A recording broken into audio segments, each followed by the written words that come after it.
Sensory receptors, excitation and transduction.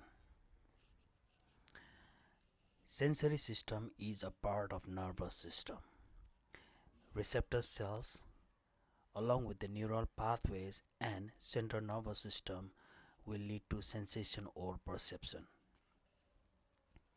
The information that a sensory system processes may or may not lead to conscious awareness of the stimulus. If the information does reach a consciousness, it can be called as sensation. A person's awareness of the sensation is called perception. Here's the sensory receptor, which acts as a biological transducer. It transduces different stimulus in the environment like light, sound, or temperature directly to the impulse or indirectly to the accessory structures. Now the action potentials, that is train of nerve impulses through the specific nerve pathways, reaches the central nervous system, which is the spinal cord and brain, and that finally leads to the perception of type and intensity of stimulus in the environment. Sensory receptors. So sensory receptors gives central nervous system information about the internal and external environment.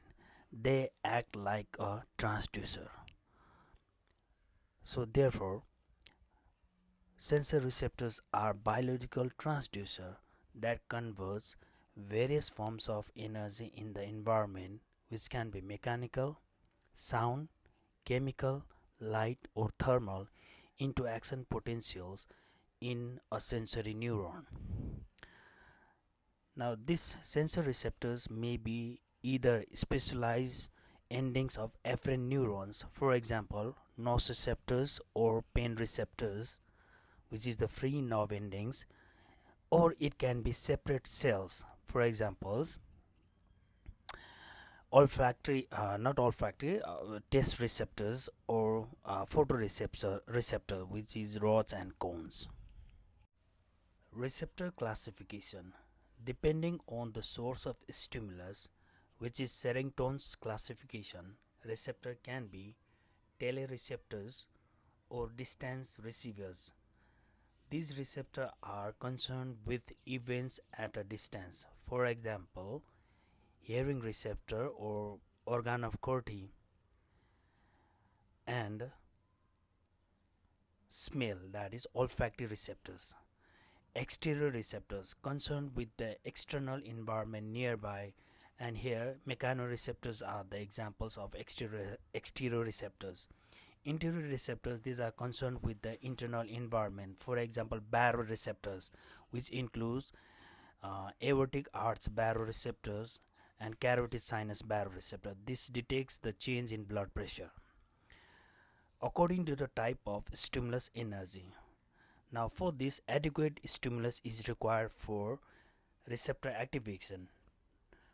Adequate stimulus is the particular form of energy to which a receptor is more sensitive.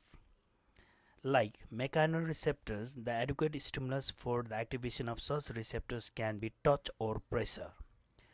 Nociceptors, adequate stimuli for these receptors to get activated is painful stimuli. Thermoreceptors, these detects the sensation of coldness and warmth.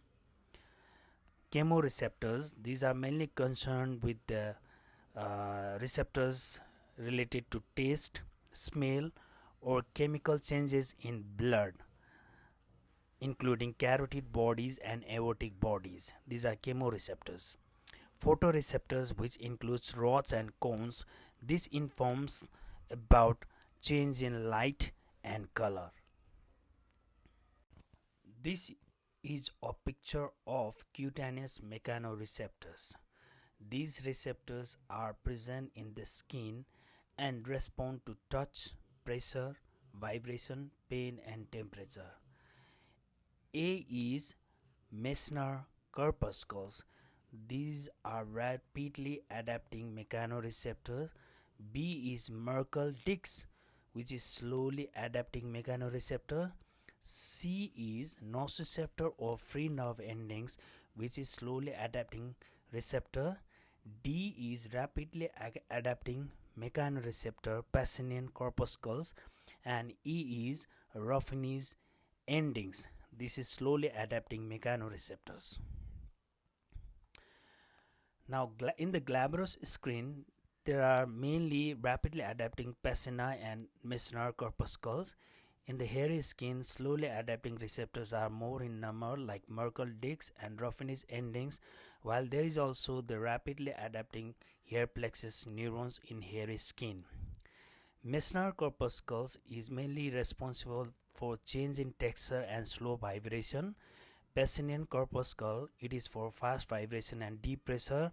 Merkel-Dix, it is mainly for sustained pressure and continuous touch, while Ruffini's ending is also responsible for sustained pressure and crude touch.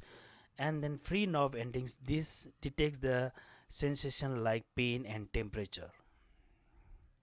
Now let's talk about generation of impulse in cutaneous receptor.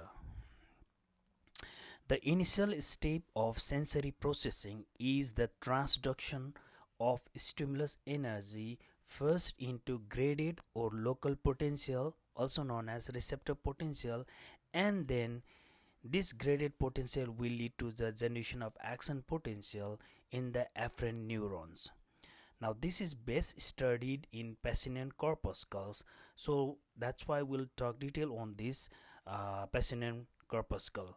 These corpuscles have central nerve fiber, and this tip of the nerve fiber is unmyelinated but becomes myelinated shortly before leaving the corpuscles. And the Pacinian corpuscles is surrounded by multiple concentric capsule layers for approximately about 20 to 70 concentric lamina. Now, receptor potential in Pacinian corpuscles in the skin. These are non-propagating depolarizing potential observed in the receptor after the application of stimulus. So the mechanism of generation of receptor potential is small area of terminal fiber is deformed by compression of corpuscle, and ion channels is open in the membrane of the nerve terminal, allowing positively charged sodium ion to diffuse to the interior of the nerve fiber. This creates increased positivity inside the fiber, which is called receptor potential. Now, through this receptor potential in turn induces a local circuit of current that spread along the nerve fiber at the first nodes of Ranvier, which itself is inside the capsule. Local flow depolarizes the membrane, reaches the threshold, and sets off typical action potentials that are transmitted along the nerve fiber towards central nervous system. So in the graph, this 1, 2 and 3 is the receptor potential. So this receptor potential, once it gets summated and touches the threshold, there is a generation of the action potential. So action potential is first generated at the first nodes of Ranvier, which is itself inside the Pacinian corpuscle. So this is the mechanism of generation of receptor potential in Pacinian corpuscle, and then later it will lead to the generation of action potential. So this is again the same diagram. Receptor potential in a specialized afferent ending, while B receptor potential in a separate cells like taste receptor, photoreceptors. So in the first, there is an influx of sodium through non-specific cationic channels will generate the receptor potential, and via local current will open the voltage gated sodium channel. there's a large influx of sodium ions and reaches the threshold and generate the action potential which propagates towards the central nervous system.